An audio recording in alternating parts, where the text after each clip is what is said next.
1 bar of D, then 2 beats at the 7th fret and 2 beats at the 9th fret. Let's see how that works out. All right.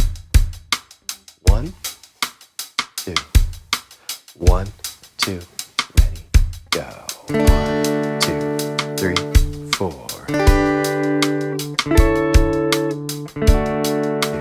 3, 4.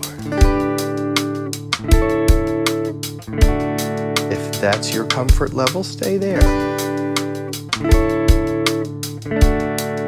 I'm going to go for quarter notes. Next time around, quarter notes. 4, 1, 2, 3, 4. 1, 2, 3, 4. 1, 2, 3, 4. 1, 2, 3, 4. Now I'm going to try for 8th notes. 1 and 2 and 4 and 2.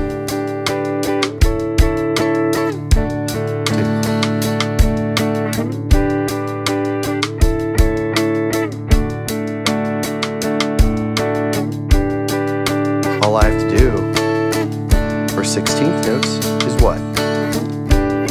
Right, add that upstroke. I'm already doing it anyway.